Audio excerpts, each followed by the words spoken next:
Hi everyone, it's Shari Carroll here with a summer school project for Simon Says Stamp. The card I've created today features the flat bottom clouds, the all-season tree, some Dear Lizzie paper, and also the You Can Do Anything message set. To get things started, I'm using some painter's tape to put down my clouds onto my cardstock, and I am going to have these hanging off the sides, so I want them positioned just right how I want them. And so by putting a little bit of painter's tape on, they stay in place when I run this through my machine. Next, I'll be preparing my Big Shot, and I will be using all the adapter plates plus a metal shim to cut through my dies. So I'm putting the first cutting pad on top, and I'll go ahead and run this through the machine. It's a little tight, but here we go. I think I need to tighten up my handle. So once I've run this through, then I can go ahead and pull off my paper, and the tape is there, so it's holding my pieces in place, so I can just gently pull the tape away from the paper, and my clouds are cut perfectly onto my cardstock. While I have my Big Shot out, I'm going to go ahead and cut out my all-season tree, and so I just have some scrap white cardstock here, and I'll just put my tree down, and this will cut the tree and the extra little leaves all at the same time. So again, I'll put the last cutting pad on top, and I'll run this through my machine once again, and I'll have my fabulously cut tree, and it's so great and detailed. I'll show you here in a second. It just pops right out of the die, and then now you just separate it from the extra cardstock. I absolutely love this die. I've chosen this Dear Lizzie Neapolitan paper pad because it has some really great pattern pieces in here and really kind of nice small print. So I've chosen this little polka dot print to go behind my cloud, so it'll sit on my card like that. And now I want to find this really great kind of check type green paper in here, and I'll be using that as my green hill to put at the bottom of my card so that my tree has a little green hill. So go ahead and pull this out, and when I cut out a green hill, I just do it by hand cutting, and I'll just start off, and I use pretty big scissors to start off, and then I'll kind of fine tune it as I go. So what I want to do is just cut out a little green hill like this, and I'll make sure that it fits on my card like that.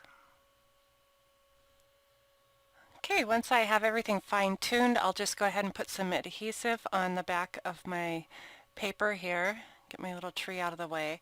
And I do want to make sure I line this up. It does have lines in the pattern. I know it's hard to see on camera, but from the back side I'll make sure that I'm lined up squared so that when I go to trim this up that everything is lined up. So once I'm happy with that, now I can just go ahead and trim off the excess, and my front panel will be done. I'm using my Copic markers to color in my tree, and here I have the E44 clay, and I'll just be coloring the trunk area in, and then I'll fill in the leaves in a moment with some green.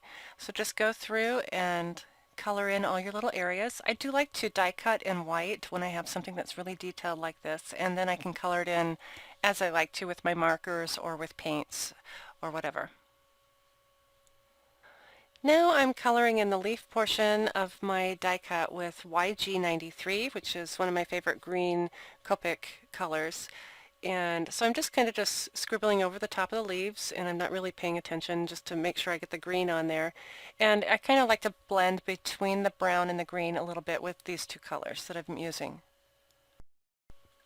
So now that I have my tree all colored, I'm using my Zig glue pen, and I will be gluing this down onto my card. I like to use this glue pen because you can get into really small areas, so I'll just start at the tree trunk first and just dot on the glue pen onto the back of that tree, and I can go ahead and just put this down in place. And I like to hold it for a second. It does take just a couple seconds for it to start to grab on. And then when you are ready, you can go ahead and lift up just a small leaf portion. Here, I'll show you here, and just add a little dot to your paper and just hold that down in place for a couple seconds. Now it's time to add my greeting, and I am using the You Can Do Anything set, and there's this Always a Friend down at the bottom, and I really like the way the greeting is done. So I'm using my Versamark ink and my anti-static from EK Success, which has that beautiful baby powder smell to it. Just rubbing that onto my Desert Storm cardstock. And next I'll go ahead and open up my Versamark ink. I have my stamp on my block, and I'll just tamp the ink onto the stamp. And I want to make sure I get some really good coverage of ink on here since I will be using embossing powder. I want to be able to fill in all those areas and have it look really solid white when I'm done. So once I have that well inked, I can go ahead and just press this onto my cardstock. And it will stick a little bit, so I usually put my finger underneath and pop the stamp off. And now you can see the watermark area onto my piece of cardstock. And in my little tub here I have my white embossing powder, and I love using the Hero Arts embossing powder because it's really fine detail. And so now you can see how white that looks. And next I'll just heat set this with my regular heat tool. I have put a little bit of foam adhesive on the back of my message because I want it to stand up just a bit. So here I'm just peeling off the back of the adhesive paper and just putting that in place, and I'll show you the layers of the card. So it's still fairly thin and mailable, but I have a couple layers so it has some dimension. So to finish things off, I added a few orange gems to make my tree look like an orange tree. So I hope you've enjoyed my card for the summer school project for Simon Says Stamps. Thanks for watching.